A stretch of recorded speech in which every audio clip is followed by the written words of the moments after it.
Meu marido olhou para mim durante o jantar, sorriu com aquele sorriso que eu conhecia há 28 anos e disse na frente dos amigos dele: "Conheci uma mulher melhor que você, e ontem dormi na casa dela."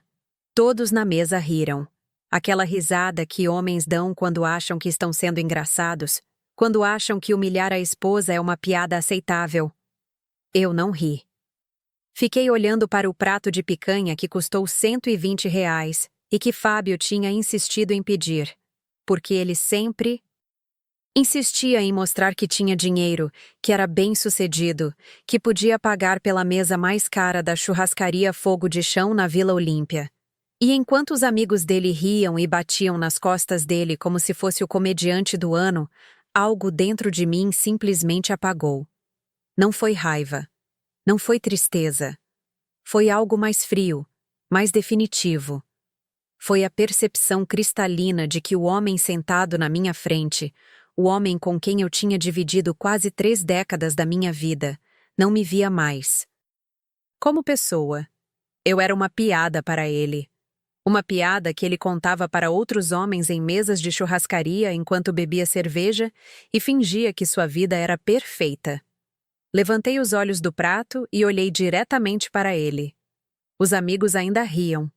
Fábio tinha aquele brilho nos olhos, aquele brilho de quem acha que acabou de marcar um ponto, de quem acha que está no controle da situação. E eu disse com a voz mais calma que consegui encontrar: "Que coincidência, Fábio. Eu também conheci alguém melhor que você." O sorriso dele congelou.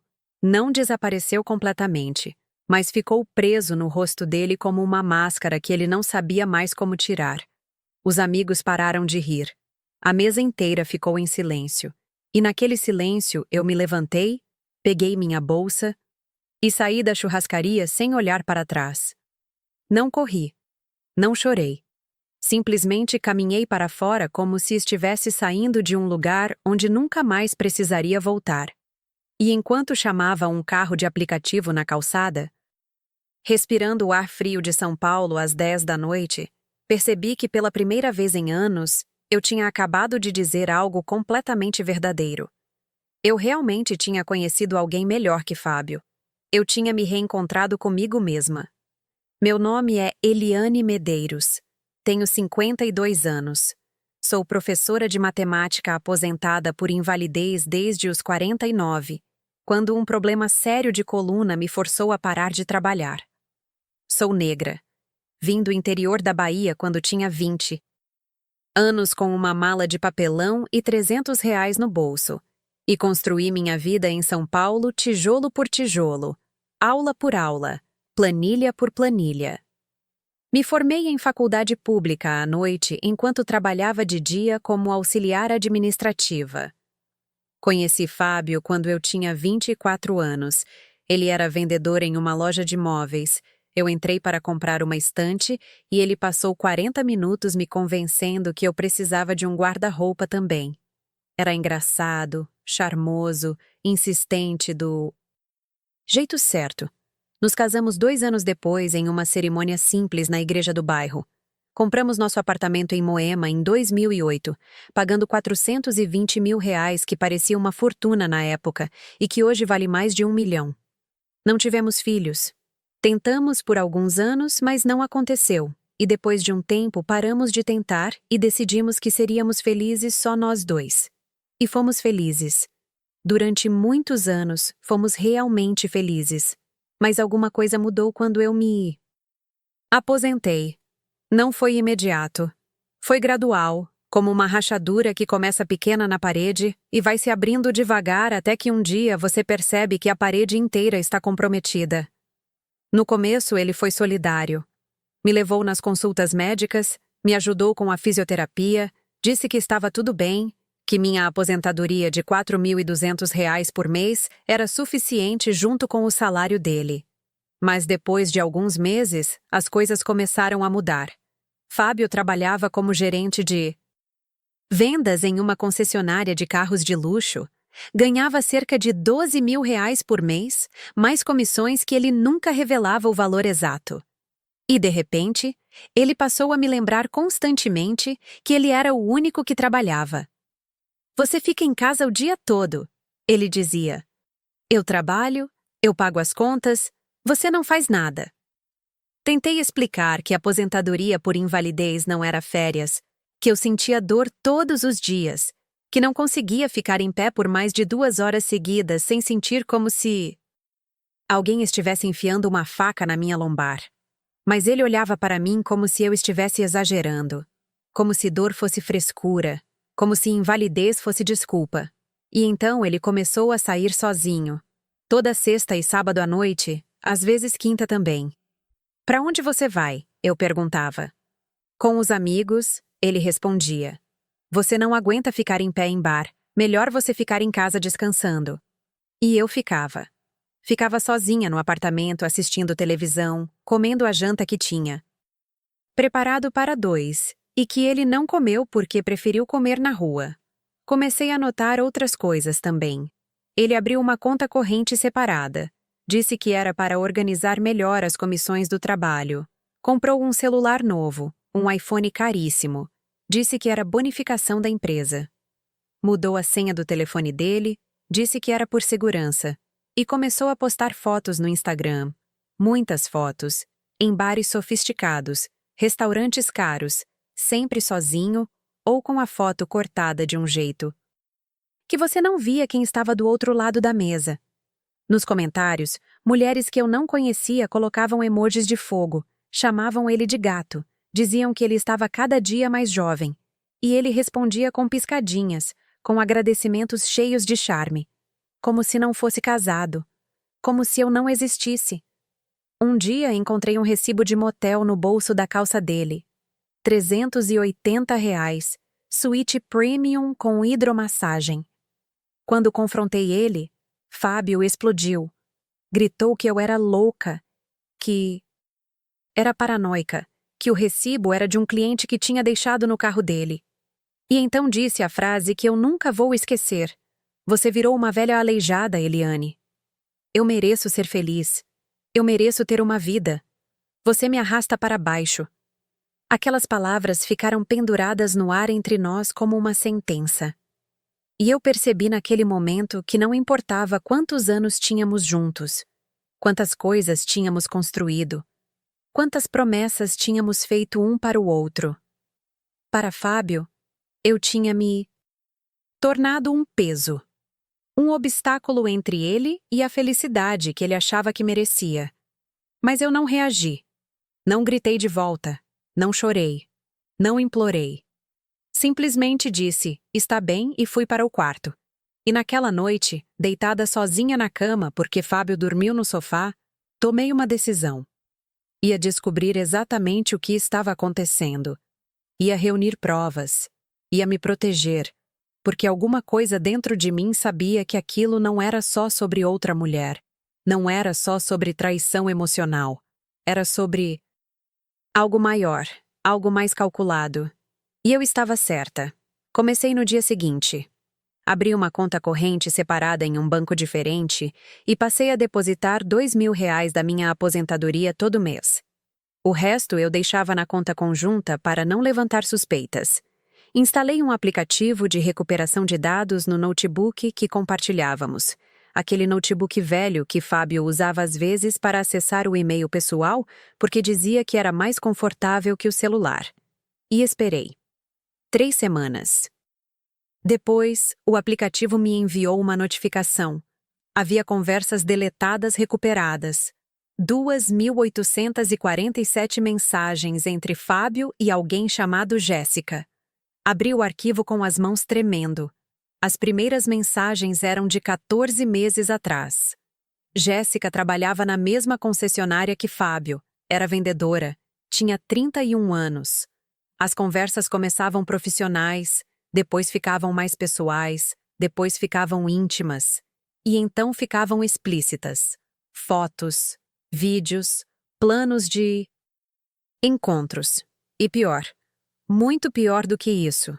Planos sobre mim. Quando você vai se divorciar? Jéssica perguntava. Já faz mais de 1 ano que você prometeu. Preciso descobrir como tirar ela do apartamento sem perder minha parte, Fábio respondia. O apartamento vale mais de 1 milhão agora. É 50% meu. Não posso simplesmente sair. Ela é inválida. Não tem como ela me fazer sair. Vou ter que ser esperto. Talvez se eu provar que ela não contribui mais financeiramente, que eu sustento tudo. Sozinho. Meu advogado está estudando. Lia aquilo e sentia como se estivesse lendo sobre a vida de outra pessoa. Como se aquele homem nas mensagens não pudesse ser o mesmo homem que tinha me pedido em casamento 28 anos atrás, que tinha chorado no dia do nosso casamento, que tinha segurado minha mão no hospital quando descobrimos que eu precisaria de cirurgia na coluna. Continuei lendo. Havia mensagens sobre gastos. Fábio tinha transferido 67 mil reais da nossa conta conjunta para a conta pessoal dele ao longo de 18 meses.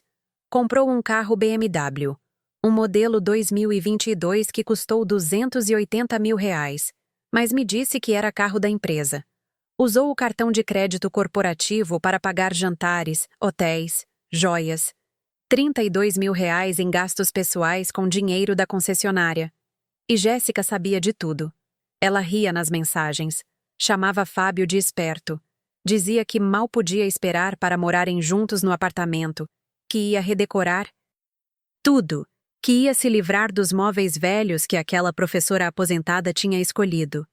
E tinha mais. Fotos deletadas que o aplicativo recuperou.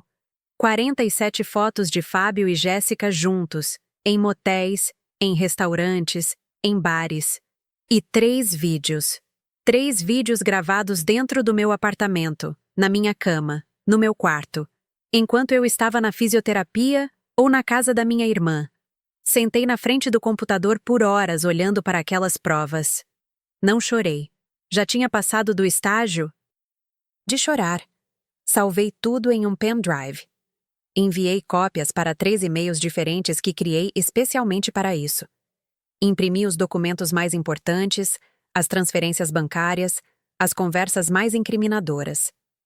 Organizei tudo em uma pasta. E então respirei fundo e pensei no que ia fazer agora. Porque uma coisa era descobrir que seu marido te traía.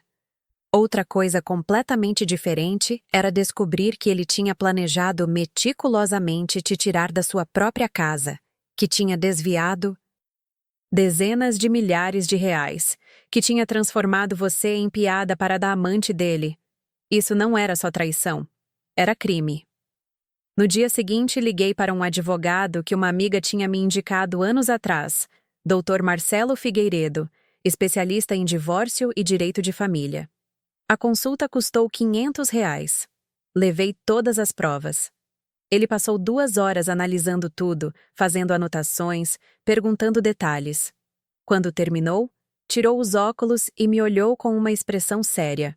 Dona Eliane, a senhora tem um caso sólido aqui. Não só para divórcio litigioso com partilha favorável à senhora, mas também para processar por danos morais e possivelmente por apropriação indébita dos valores desviados. E tem mais. Esses gastos com cartão corporativo, isso é crime contra a empresa dele. Se a concessionária descobrir, ele pode ser demitido por justa causa e até processado criminalmente. A senhora quer que eu entre com tudo? Perguntei quanto ia custar. Ele disse que ia cobrar 10% do que conseguíssemos recuperar mais os danos morais e que estimava que conseguiríamos pelo menos 150 mil reais. Pensei por um momento.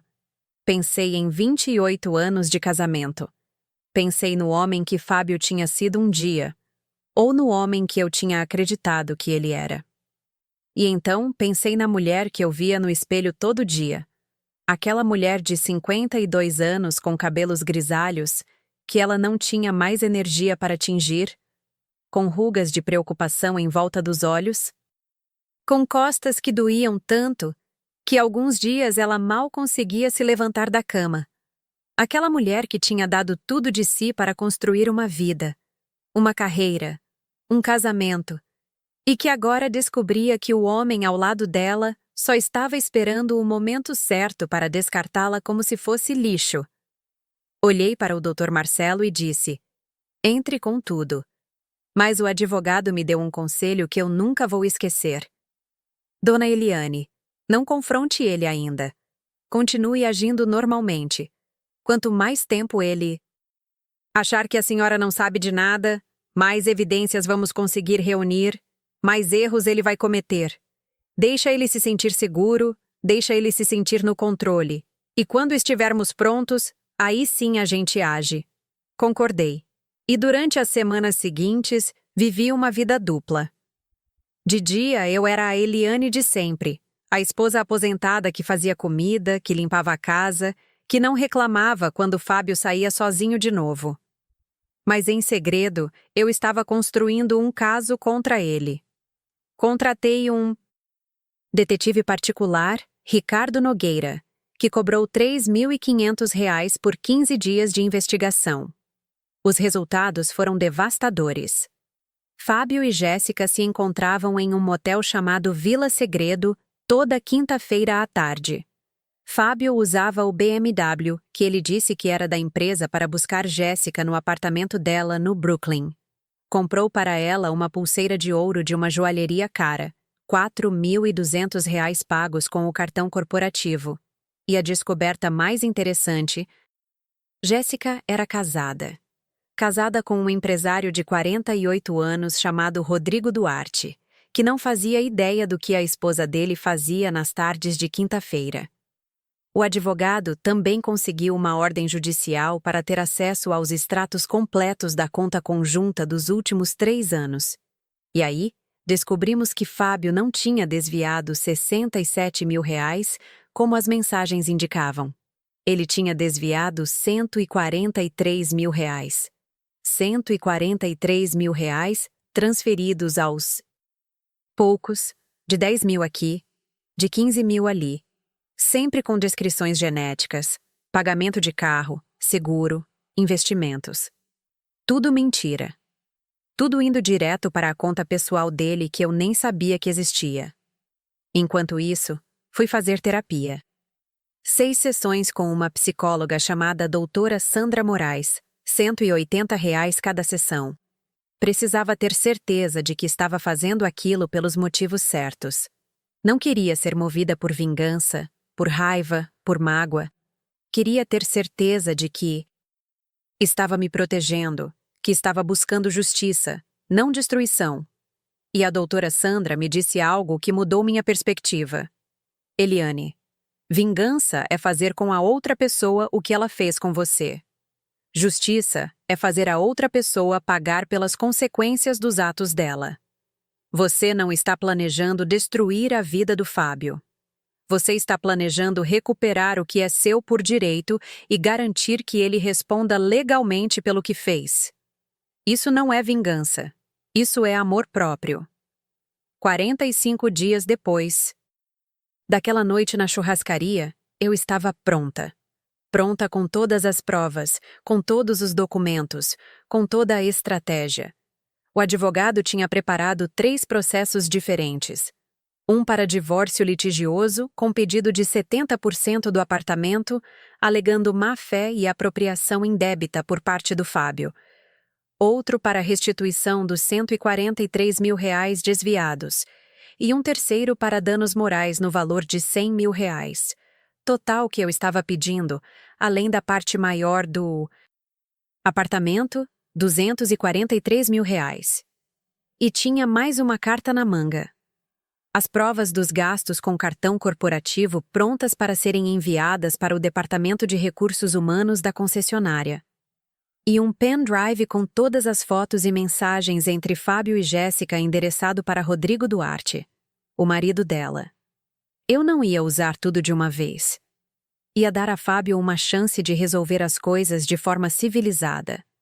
Mas se ele recusasse, se ele tentasse me intimidar, se ele tentasse continuar me tratando como se eu fosse louca ou paranoica, então eu ia soltar todas as bombas de uma vez. Escolhi uma sexta-feira à noite. Sabia que Fábio ia chegar em casa às 6h30, como sempre chegava nas sextas, se preparando para sair de novo. Mas dessa vez, ele não ia sair. Arrumei a sala. Coloquei o envelope marrom em cima da mesa de centro, o pendrive ao lado.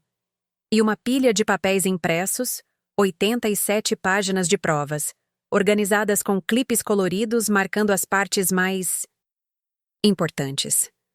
Quando Fábio abriu a porta, me viu sentada no sofá, estranhamente calma. Oi, ele disse. Você tá bem? Parece estranha. Senta aqui, Fábio, respondi. Preciso conversar sobre Jéssica Duarte. Vi o rosto dele mudar. Em meio segundo ele passou de tranquilo para alarmado. A pele dele ficou pálida. Jéssica, ele repetiu. Quem é Jéssica? Não tenta, Fábio. Eu sei de tudo. Empurrei o envelope na direção dele. Abre. Ele abriu com mãos tremendo.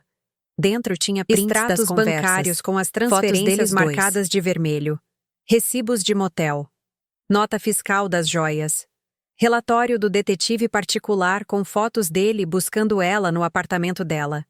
E por último, os 3 prints dos vídeos que eles gravaram na nossa cama.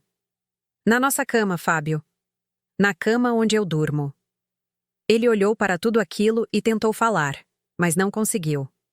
A boca dele abriu e fechou como a de um peixe fora d'água. Isso é montagem. Ele finalmente gaguejou. Você? Você me espionou, sua louca? Peguei outra pasta, mais fina, e coloquei na mesa. Essa aqui é a petição de divórcio litigioso que vai ser protocolada segunda-feira se você não assinar um acordo amigável. Eu tô pedindo 70% do apartamento, a restituição de R$143 mil que você desviou da nossa conta conjunta e R$100 mil de danos morais. Fábio explodiu. Ficou em pé. Começou a gritar. Você tá louca? Eu não vou te dar nada. Esse apartamento é 50% meu. Você é que não contribui com nada. Você é uma inválida que vive às minhas custas. Continuei calma. Peguei a terceira pasta. E essa aqui é uma carta endereçada ao Departamento de Recursos Humanos da concessionária, documentando os R$32 mil que você gastou com o cartão corporativo em despesas pessoais. Jantares com a Jéssica, motéis, joias, roupas. Tudo aqui, com recibos, com datas, com comprovantes. Apropriação indébita é crime, Fábio. Você pode ser demitido por justa causa e processado criminalmente. Você pode ir preso. A raiva dele mudou para desespero. Eliane, espera. Espera. Vamos conversar. Você não precisa fazer isso. Eu cometi um erro, mas a gente pode resolver isso. E tem mais. Continuei, ignorando ele. Esse pendrive aqui vai ser enviado para Rodrigo Duarte, marido da Jéssica, com todas as fotos, vídeos e mensagens de vocês dois. Ele não sabe que a esposa dele te trai. Mas vai saber. E pelo que meu advogado descobriu, o Rodrigo é um empresário muito bem-sucedido e muito bem relacionado. Não vai gostar nada de descobrir que a esposa dele e o amante estavam rindo dele pelas costas. Vi o rosto de Fábio desmoronar completamente. Eliane, por favor.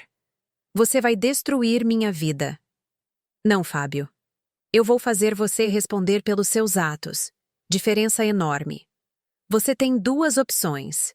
Primeira, a gente faz um acordo amigável. Você aceita me dar 65% do apartamento, devolve os R$143 mil em 12 parcelas e paga 80 mil de danos morais, também parcelado. Em troca, eu não processo você criminalmente e não envio nada para sua empresa, nem para o marido da Jéssica. Segunda opção, você recusa o acordo, e eu protocolo todos os processos segunda-feira de manhã, envio a carta para a concessionária segunda à tarde, e o pendrive chega na casa do Rodrigo Duarte terça de manhã. Você escolhe. Tem 48 horas. Fábio ficou parado, olhando para mim como se estivesse vendo um fantasma. Quem é você? Ele sussurrou. Você...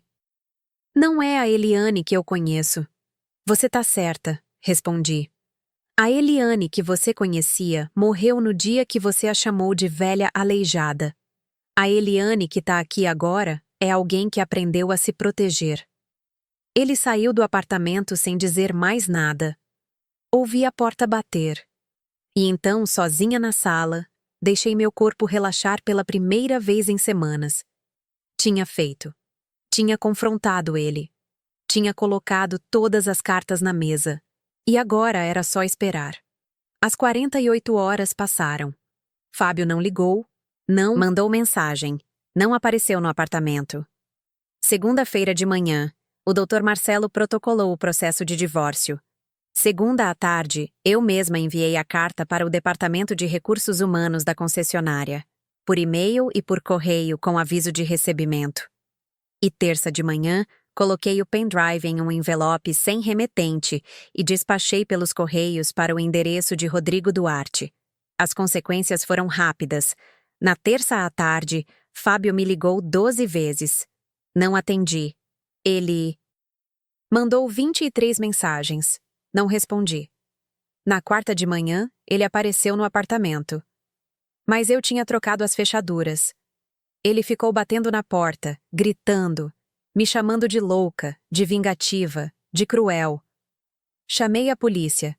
Eles vieram, pediram para ele se retirar, explicaram que aquele era meu endereço legal e que ele não podia ficar fazendo perturbação. Fábio foi embora, mas antes gritou para todo o corredor ouvir. Você vai se arrepender, Eliane. Você não é nada sem mim. Você é uma inválida inútil que vai morrer sozinha. Os vizinhos ouviram. Alguns saíram para ver o que estava acontecendo. E pela primeira vez, em vez de sentir vergonha, senti orgulho. Porque todo mundo estava vendo quem Fábio realmente era. Todo mundo estava vendo a máscara cair. 2 dias depois, Fábio foi suspenso do trabalho. A concessionária abriu investigação interna sobre o uso do cartão corporativo. 1 semana depois, ele foi demitido por justa causa. Perdeu todos os benefícios, perdeu o fundo de garantia, perdeu o carro que ele dizia que era da empresa e que, na verdade, era patrimônio corporativo mesmo. E o Rodrigo Duarte, o marido de Jéssica, entrou com processo de divórcio litigioso contra ela e incluiu Fábio como corresponsável nos danos morais, pedindo R$50 mil de indenização solidária. De repente, Fábio não era mais o gerente bem-sucedido com carro importado e vida glamourosa no Instagram. Era um homem desempregado, processado por 3 pessoas diferentes, sem carro, tendo que alugar um quarto em uma república por R$900 por mês porque não tinha dinheiro para mais nada. Ele tentou voltar. Claro que tentou. 2 semanas depois da bomba explodir, ligou chorando.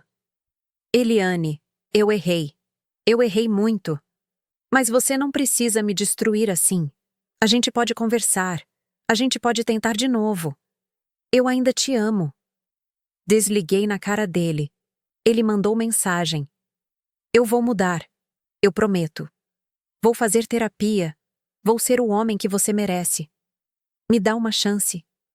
Bloqueei o número dele. Ele apareceu na casa da minha irmã, onde eu estava temporariamente morando. Minha irmã não deixou ele entrar. Ele enviou flores.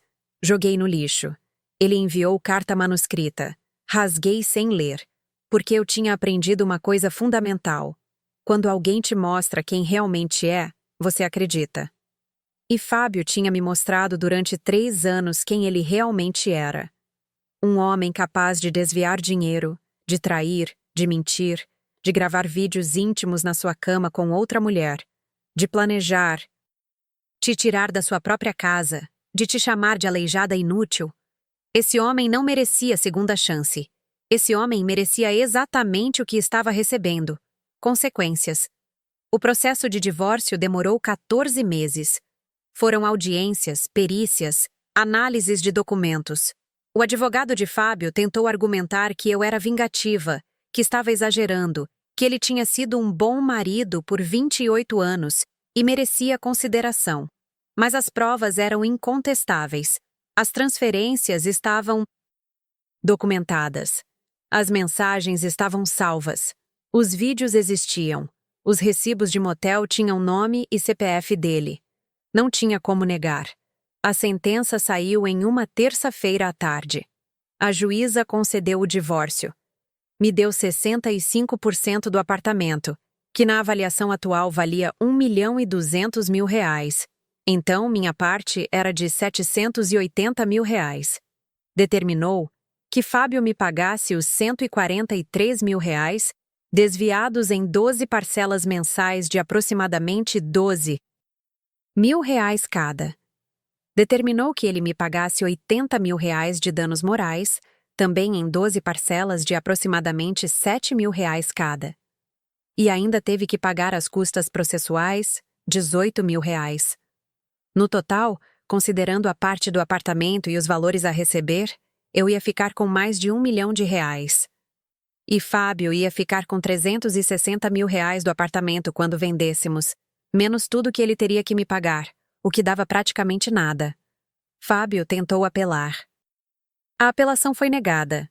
Tentou pedir redução das parcelas alegando dificuldades financeiras. O juiz disse que ele deveria ter pensado nisso antes de desviar dinheiro e gastar com amante. As parcelas começaram a chegar. Pontualmente. Todo dia 5 do mês. Porque Fábio sabia que se atrasasse um pagamento, eu poderia pedir penhora de bens, bloqueio de contas, inclusão em cadastro de inadimplentes. E ele já tinha perdido tanto que não podia se dar ao luxo de perder mais. Vendi minha parte do apartamento para um investidor. R$ 780 mil que caíram na minha conta em uma quinta-feira de manhã. E com esse dinheiro, fiz algo que Fábio nunca esperou que eu fizesse. Comprei uma casa. Uma casa pequena, 2 quartos, em Pinheiros, perto de um parque, com elevador, acessível para minha condição. R$ 580 mil, paguei à vista. Mobiliei com o que sobrou. E pela primeira vez em 3 anos, parei de sentir dor nas costas todo dia. Comecei a fazer pilates com um fisioterapeuta incrível chamado Marcos, 58 anos, divorciado, gentil. A gente começou a conversar nas sessões. Depois começamos a tomar café. Depois começamos a jantar. 7 meses depois, estávamos namorando. Ele me trata como eu não lembrava que era possível ser tratada. Com respeito, com carinho, com admiração.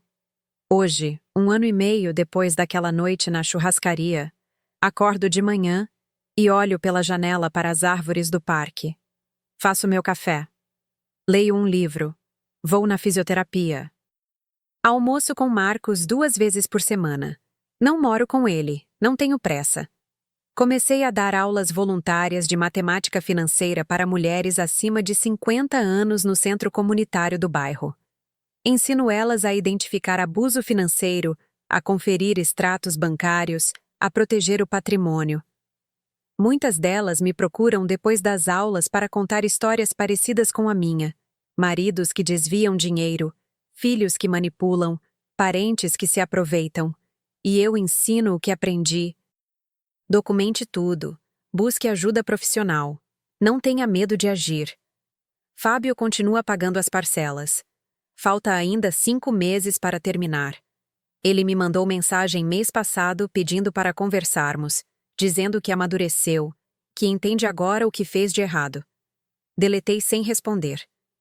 Não tenho raiva dele. Não penso nele. Ele é simplesmente alguém que fez parte do meu passado e que me ensinou lições valiosas sobre amor próprio, sobre limites, sobre justiça. Se você está me ouvindo agora e alguma coisa nessa história tocou alguma coisa dentro de você, presta atenção no que vou dizer. Humilhação não é amor. Ser tratada como peso não é parceria. Quando alguém te chama de inválida, de inútil, de peso morto, essa pessoa não te ama. E você não tem obrigação nenhuma de continuar com alguém que te desrespeita só porque vocês têm história juntos, só porque já foi bom um dia, só porque você tem medo de ficar sozinha. Eu passei 28 anos acreditando que casamento era sobre aguentar. Aprendi que casamento é sobre respeito mútuo. E quando o respeito acaba, o casamento já acabou faz tempo. Você só ainda não percebeu. Se você está em uma situação parecida, se alguém te trata mal, te humilha, desvia seu dinheiro, te faz sentir pequena, te faz sentir invisível, escuta bem o que vou te falar agora. Documente tudo. Anota datas, valores, conversas, tira print de mensagem, guarda recibos, salva extrato. Cria e-mail seguro que a pessoa não conheça e manda tudo para lá. Procura advogado. Procura terapeuta. Faz planejamento. Não confronta antes de estar protegida. Porque tem muita gente que, quando é confrontada, fica violenta, fica perigosa. Primeiro você se protege, depois você age. E lembra, justiça não é vingança. Vingança é se rebaixar ao nível da pessoa que te feriu. Justiça é recuperar o que sempre foi seu: dignidade, patrimônio, paz de espírito. Hoje eu tenho 53 anos. Tenho cabelos grisalhos que não me preocupo mais em tingir. Tenho rugas em volta dos olhos de tanto sorrir agora. Ainda tenho problema na coluna. Ainda sinto dor alguns dias. Mas acordo sem medo. Acordo sem ninguém me humilhando. Acordo sem ninguém dizendo que eu não sirvo para nada. E descobri que solidão escolhida é infinitamente melhor que companhia que te diminui. Não tenha medo de recomeçar. Não tenha medo de buscar justiça. E, principalmente, não tenha medo de escolher você mesma. Mesmo que todo mundo diga que você está sendo egoísta, que está sendo dura demais, que devia perdoar. Perdão não significa aceitar abuso. Perdão não significa voltar para quem te machucou. Perdão é fazer as pazes com seu passado e seguir em frente para um futuro onde você não aceita menos do que merece. Essa é minha história. A história de como um jantar de humilhação se transformou no início da minha liberdade. A história de como 28 anos de casamento terminaram não com tristeza, mas com justiça. E a história de como uma mulher de 52 anos, aposentada por invalidez, chamada de aleijada e de inútil, provou para si mesma e para o mundo que nunca é tarde para recuperar sua dignidade, nunca é tarde para recomeçar, nunca é tarde para escolher você mesma. E se os Fábios que estão me ouvindo acham que podem continuar tratando as esposas, as companheiras, as mães, as mulheres nas vidas deles como se fossem descartáveis, eu tenho um recado. Cuidado com quem você subestima. Aquela mulher que você chama de velha, de aleijada, de inútil, pode ser exatamente a pessoa que vai te ensinar o verdadeiro significado da palavra consequência. Obrigada por me ouvirem. E lembrem, vocês merecem respeito, vocês merecem dignidade, vocês merecem paz. Nunca aceitem menos que isso. Gostou da minha história e de qual cidade está ouvindo? Vamos nos encontrar nos comentários. Se você gostou da história, pode me apoiar enviando um super gostei para que eu possa continuar trazendo mais histórias como essa. Já te agradeço muito pelo apoio. Estou esperando seus comentários sobre a história. No vídeo você pode ver 2 novas histórias de vida que eu recomendo de coração. Tem muito mais no meu canal. Não esqueça de se inscrever. Até a próxima história de vida com carinho e respeito.